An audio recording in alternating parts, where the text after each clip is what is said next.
नमस्कार, स्वागत है आप सभी का हमारे इस विशेष बुलेटिन न्यूज एट 10 में, जहां हम कई बड़ी खबरों पर विस्तार से डालेंगे नजर। लेकिन आइए सबसे पहले रुक करते हैं टॉप स्टोरीज यानी कि हेडलाइंस का। G20 शिखर सम्मेलन के लिए दिल्ली है तैयार, मेहमानों की सुरक्षा के लिए किए गए खास इंतजाम। केंद्रीय मंत्री मीनाक्षी लेखी ने कहा, सम्मेलन में वैश्विक दक्षिण की आवाज बनकर उभरेगा भारत।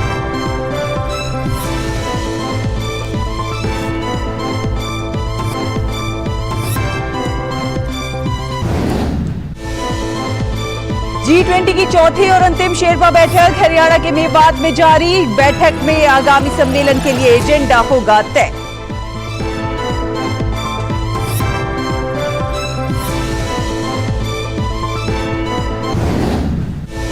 वर्ष 2023 का दूसरा नौसेना कमांडर सम्मेलन आज से नई दिल्ली में होगा शुरू। 3 दिवसीय सम्मेलन में नौसेना कमांडर महत्वपूर्ण नीतिगत निर्णयों पर करेंगे विचार।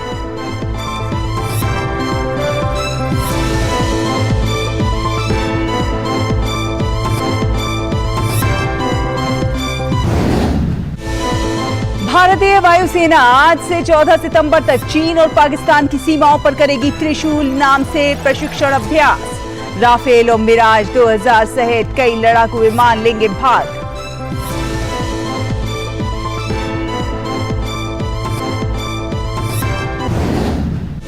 भारत और ब्रिटेन के बीच मुक्त व्यापार समझौता लाने के प्रयास हुए तेज। मुक्त व्यापार समझौते के लिए 13वीं दौर की बातचीत आज होगी शुरू।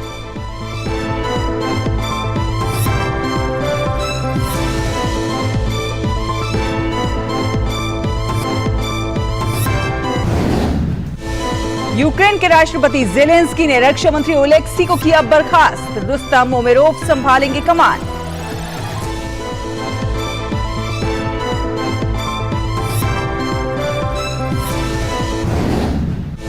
एशिया कप के 5वें मुकाबले में आज भारत और नेपाल होंगे आमने सामने। कल खेले गए मैच में बांग्लादेश ने अफगानिस्तान को 89 रनों से दी करारी शिकस्त।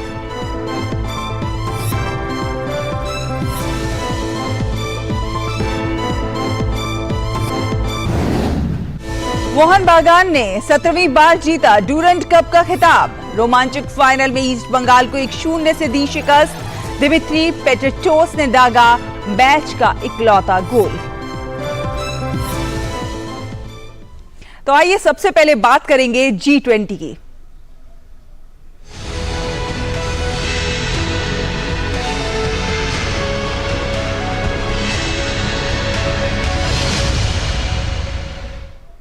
ऐतिहासिक G20 शिखर सम्मेलन के लिए दिल्ली पूरी तरह से तैयार है।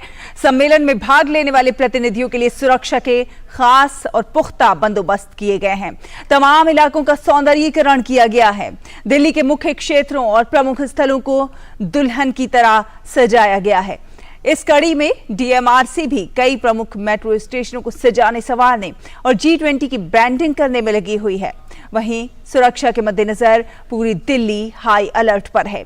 G20 समिट को लेकर चल रही तैयारियों के बीच शनिवार और रविवार को पुलिस ने फुल ड्रेस रिहर्सल का आयोजन किया। एयरपोर्ट से लेकर होटल तक और बैठक वाली जगह तक मेहमानों को पहुंचाने के लिए खास रोडमैप तैयार हुआ है। चप्पे चप्पे पर हथियारों से लैस कमांडोज की तैनाती है। वहीं खास तौर पर VVIPs के लिए स्पेशल लेडी कमांडो भी मुस्तैद की गई हैं। वहीं दिल्ली सरकार ने 8 से 10 सितंबर तक दिल्ली में सार्वजनिक अवकाश की घोषणा की है, लेकिन जरूरी वस्तुओं की दुकानें खुली रहेंगी। और G20 शिखर सम्मेलन से पहले विदेश राज्य मंत्री मीनाक्षी लेखी ने कहा है कि भारत में G20 कार्यक्रम का आयोजन भारत के लोगों के लिए बहुत गर्व की बात है। उन्होंने कहा कि सम्मेलन में वैश्विक दक्षिण की आवाज बनकर उभरेगा Bharat. I must say that everyone's contributed in whichever way they could, and when as a citizen of India and a resident of Delhi, I look around, I feel very, very proud and nice, because half the time everybody wants to live in beautiful surroundings, everybody wants cleanliness on the roads, everybody wants decorations and sculptures and lighting and greenery and flowers and decorations all over. So it's a very proud moment, especially for residents of Delhi and as citizen of India as well, because this is a capital city capital city should be preserved and conserved and look like the capital city of the country. और राजधानी दिल्ली में G20 शिखर सम्मेलन के दौरान metro में सफर करने वाले यात्रियों की संख्या में वृद्धि की संभावना देखते हुए दिल्ली मेट्रो ने नई और खास पहल की है। दिल्ली मेट्रो आज से 13 सितंबर के बीच अपने 36 स्टेशनों पर विशेष काउंटर के जरिए टूरिस्ट स्मार्ट कार्ड की बिक्री कर रही है। अधिकारियों ने बताया है कि टूरिस्ट स्मार्ट कार्ड की 2 श्रेणियां होंगी, जिनमें पहले की वैधता 1 दिन के लिए होगी, जबकि दूसरे की वैधता 3 दिन होगी और इसके जरिए यात्री असीमित बार मेट्रो की सवारी कर सकेंगे। अधिकारियों के अनुसार ये समर्पित काउंटर उन G20 प्रतिनिधियों और विदेशी मेहमानों को सुविधा देंगे जिनकी रुचि दिल्ली आने के बाद संभवतः यहाँ के प्रमुख पर्यटन स्थलों को देखने की होगी। DMRC ने बताया कि 1 दिन की वैधता वाले कार्ड की कीमत 200 रुपए होगी, जबकि 3 दिन की वैधता वाले कार्ड की कीमत 500 रुपए रखी गई है, जिसमें 50 रुपए की सुरक्षा राशि भी शामिल है। DMRC के मुताबिक जिन 36 स्टेशनों पर इन कार्ड्स की बिक्री की जाएगी, उनके लिए समर्पित काउंटर बनाए जाएंगे। उनमें कश्मीरी गेट, चांदनी चौक, चावड़ी बाजार, नई दिल्ली, राजीव चौक, पटेल चौक, केंद्रीय सचिवालय, लोक कल्याण मार्ग और सुप्रीम कोर्ट मेट्रो, ITO, हौज खास, नेहरू प्लेस, कालकाजी मंदिर, Akshardham, IGI airport, terminal 1 station भी शामिल हैं। भारत की G20 अध्यक्षता में अंतिम शेरपा बैठक का आज दूसरा दिन है। ये बैठक हरियाणा के मेवात में आयोजित की गई है। शेरपा बैठक में G20 के सदस्य देशों के अलावा अन्य देशों के शेरपा और प्रतिनिधि भी भाग ले रहे हैं। बैठक में 23 विशेष अधिकारी, 19 राज्यों के लोक सेवक अधिकारी और भारतीय प्रशासनिक सेवा से 4 अधिकारी भी शामिल हैं। इन अधिकारियों को G20 बैठक के दौरान प्रतिभागियों की सहायता के लिए तैनात किया गया है। बैठक में आगामी सम्मेलन के लिए एजेंडा तय किया जाएगा। भारत की G20 अध्यक्षता में हुई बैठकों के दौरान विदेशी प्रतिनिधि भारत की विभिन्न सांस्कृतिक विरासत और खान पान की परंपराओं से भी रूबरू हुए। इसी पर पेश हमारी ये खास रिपोर्ट आपको दिखाते हैं।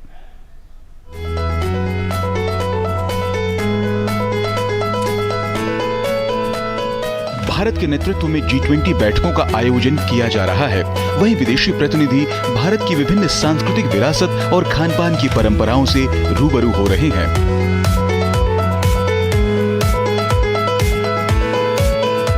भारत की G20 अध्यक्षता के तहत तीसरी energy transition working group meeting Mumbai में आयोजित हुई। बैठक का प्राथमिक एजेंडा मंत्री स्तरीय विज्ञप्ति के मसौदे पर विस्तृत चर्चा करना और इसमें प्राथमिकता वाले क्षेत्रों पर सार्थक चर्चा करना था। भारत की G20 अध्यक्षता के तहत एनर्जी ट्रांजिशन के क्षेत्रों में प्रस्तावों पर सहमति बनी। मुंबई में पर्यावरण और जलवायु स्थिरता कार्य समूह की तीसरी बैठक का आयोजन इस साल 21 से 23 मई तक किया गया। 3 दिवसीय बैठक में G20 सदस्य राष्ट्रों और 10 आमंत्रित देशों के 141 प्रतिनिधि और 14 अंतर्राष्ट्रीय और क्षेत्रीय संगठनों के प्रतिनिधि शामिल हुए।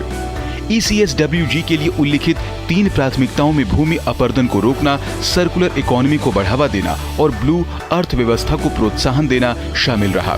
बैठक की शुरुआत मुंबई में G20 मेगा समुद्र तट स्वच्छता कार्यक्रम के साथ हुई। G20 परिषद के आपदा जोखिम न्यूनीकरण कार्य समूह की दूसरी बैठक मुंबई में आयोजित की गई। बैठक में आपदा रोधी इंफ्रास्ट्रक्चर और आपदा जोखिम न्यूनीकरण के लिए वित्त पोषण जैसे विषयों पर मंथन किया गया। बैठक में 122 प्रतिनिधियों ने भाग लिया। वहीं निजी क्षेत्रों के साथ एक गोल मेज बैठक में आपदा जोखिम न्यूनीकरण पर ध्यान केंद्रित किया गया। Our success in reducing the loss of lives from cyclones and heat waves, and all of this has been possible because of improved forecasting and warning, better dissemination, better infrastructure in coastal areas.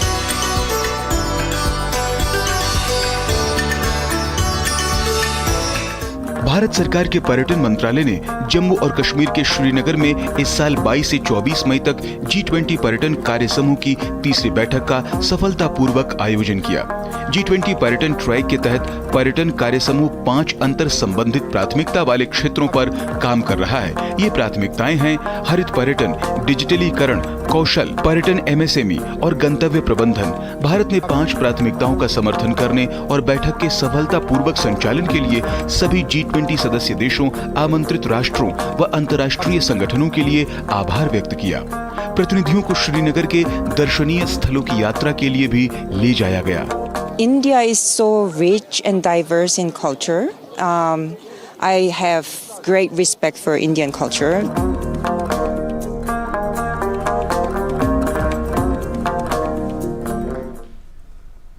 फिलहाल bulletin में एक छोटे से break का हुआ है। Break के उस पार खबरों का ये सफर जारी है। आप देखते रहिए डीडी न्यूज। दादू, आप मुझे लेने क्यों नहीं आए? बेटा, दादू की तबीयत खराब है। उन्हें तेज बुखार, सर दर्द और उल्टियाँ भी हो रही हैं। बच्चों, मलेरिया एक खतरनाक बीमारी है जो मादा एनोफिलीज मच्छर के काटने से होती है। ठंड के साथ कंपकपी, तेज बुखार, सर दर्द, उल्टी इत्यादि। अगर किसी को भी ये लक्षण हो तो जांच व उपचार कराना चाहिए। हमें तुरंत स्वास्थ्य केंद्र जाना चाहिए। मलेरिया के लक्षण हो तो सरकारी स्वास्थ्य केंद्र में जाकर मुफ्त में जांच और संपूर्ण उपचार करवाएं। ये दृढ़ संकल्प हमारा है। भारत को मलेरिया मुक्त बनाना है। अर्जुन, एग्जाम्स में you made us really proud. अब आगे क्या सोचा है? पापा, मैंने IIT जाना है और इंजीनियर बनना है।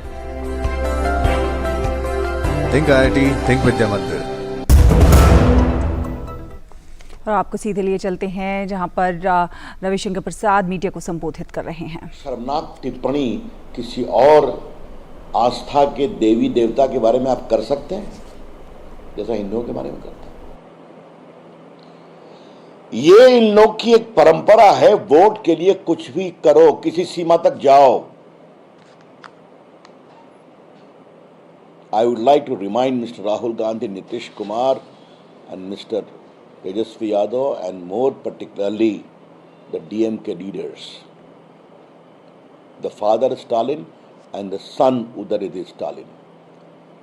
Sanatan is eternal, शाश्वत। सनातन स्थायी है, चिरंतन है। ये भारत की संस्कृति, भारत के संस्कार और भारत की सभ्यता का मूल स्तंभ है सनातन। The foundation pillar of India's culture, India's civilization, India's heritage is Sanatan. और सनातन सबों को एक दृष्टिकोण से देखता है, जिसकी सोच है ऋग्वेद से एकम सदविप्रा बहुधा वदन्ति। Truth is one, wise man interpret differently. सत्य एक है, उसकी विभिन्न व्याख्या होती है। इसीलिए तो सनातन का चिंतन क्या है कि व्यक्ति अपनी साधना, अपने समर्पण से स्वयं ईश्वरत्व को प्राप्त कर सकता है।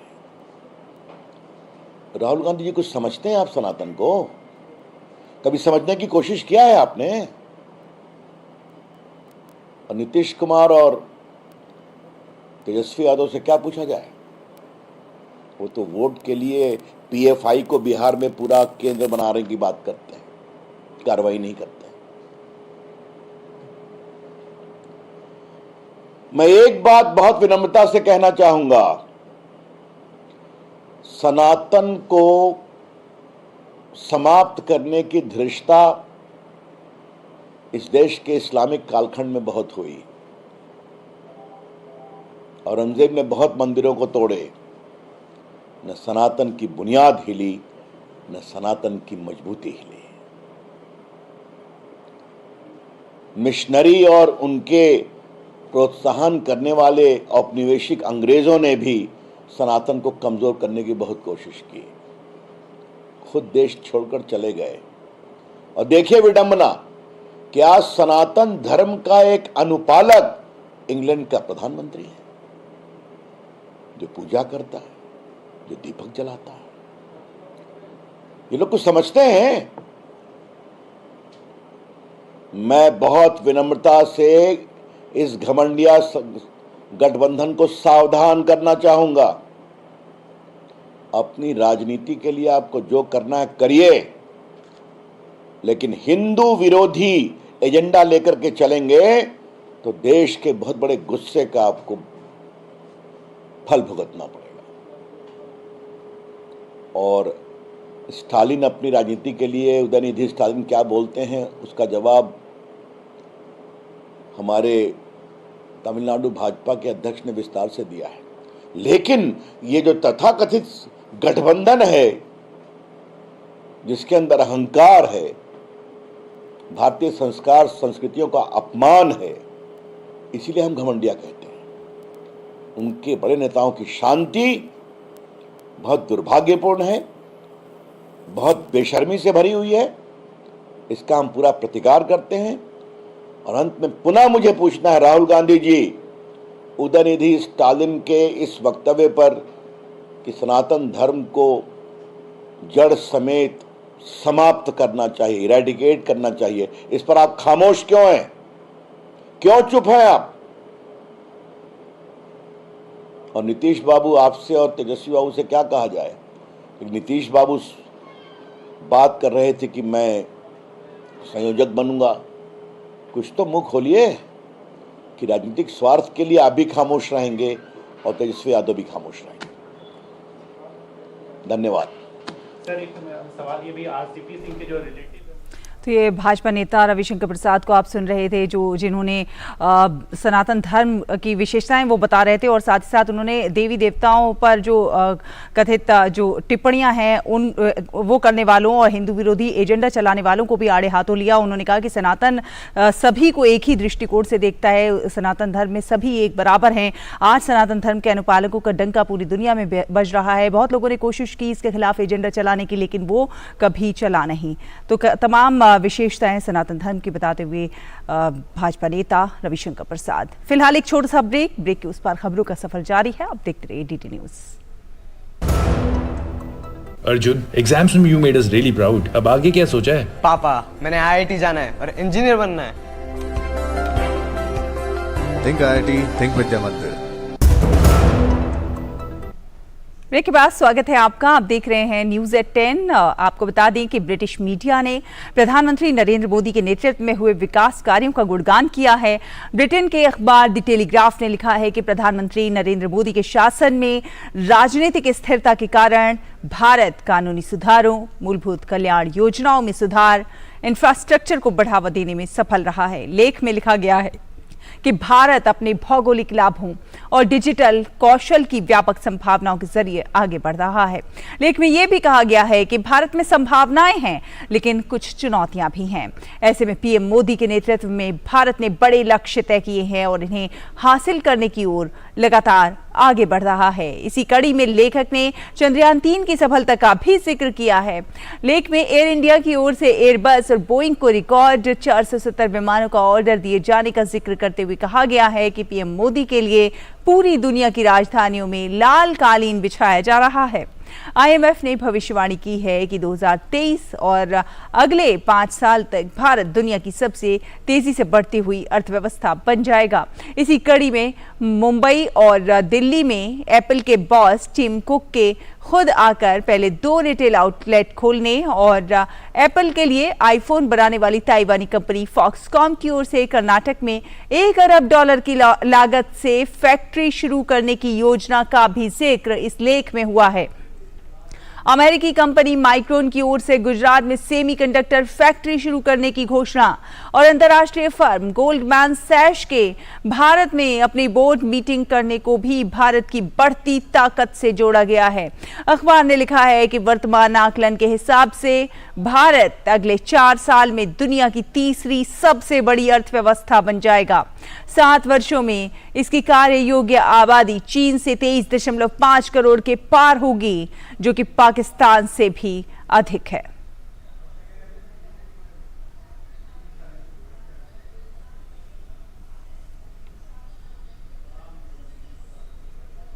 इसी के साथ यहां रुकेंगे एक और छोटे से ब्रेक के लिए।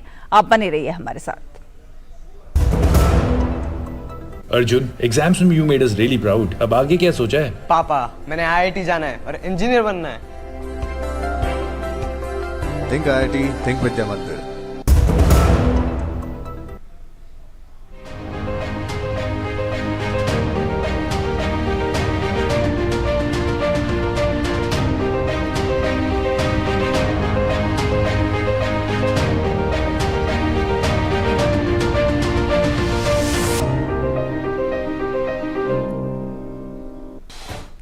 ब्रेक के बाद स्वागत है आपका। आपको बता दें, मध्य प्रदेश विधानसभा के इस साल होने वाले चुनावों की तैयारियों की समीक्षा करने के लिए निर्वाचन आयोग का उच्च स्तरीय दल 3 दिवसीय दौरे पर आज भोपाल आ रहा है।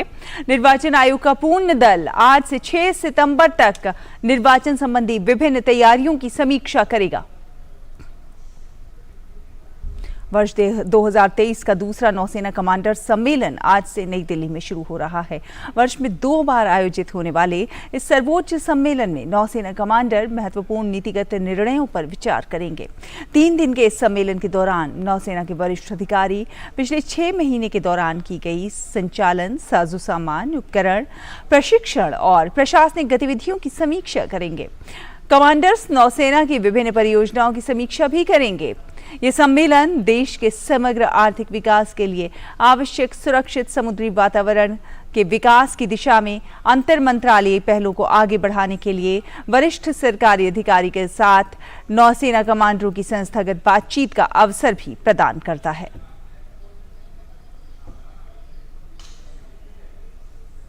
भारतीय वायुसेना उत्तरी क्षेत्र में चीन और पाकिस्तान की सीमाओं पर आज से त्रिशूल प्रशिक्षण अभ्यास की शुरुआत कर रही है। इस अभ्यास में राफेल, मिराज 2000 और सुखोई 30 सहित लड़ाकू विमानों के सभी प्रमुख बेड़े शामिल हैं। चिनूक, अपाचे और हेलीकॉप्टरों सहित भारी लिफ्ट परिवहन विमान भी इस अभ्यास का हिस्सा हैं। गरुड़ विशेष बल भी अभ्यास में शामिल हो रहा है। इस अभ्यास में वायु शक्ति के सभी तत्वों का अभ्यास किया जाएगा। लद्दाख, हिमाचल प्रदेश, जम्मू कश्मीर और पंजाब सहित उत्तरी क्षेत्र में 14 सितंबर तक यह अभ्यास चलेगा।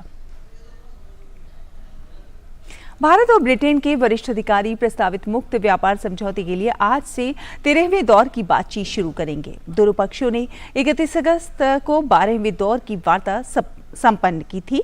वाणिज्य और उद्योग मंत्री पीयूष गोयल ने हाल ही में कहा था कि प्रस्तावित समझौते के लिए भारत और ब्रिटेन के बीच बातचीत प्रगति पर है और दोनों देश जल्द से जल्द वार्ता समाप्त करने के लिए प्रतिबद्ध हैं। ब्रिटेन के व्यापार सचिव केमी बडेनोच हाल ही में वार्ता की प्रगति की समीक्षा करने के लिए यहां आए थे। उन्होंने गोयल और वित्त मंत्री निर्मला सीतारमण के साथ द्विपक्षीय बैठकें भी की। 12वें दौर से पहले दोनों पक्षों ने एफटीए के कुल 26 अध्यायों में से 19 पर बातचीत पूरी कर ली थी। भारत और ब्रिटेन के बीच एक अलग समझौते के रूप में निवेश पर बातचीत की जा रही है। दोनों देशों के बीच द्विपक्षीय व्यापार 2021-22 में 17.5 बिलियन अमेरिकी डॉलर से बढ़कर 2022-23 में 20.36 बिलियन अमेरिकी डॉलर हो गया।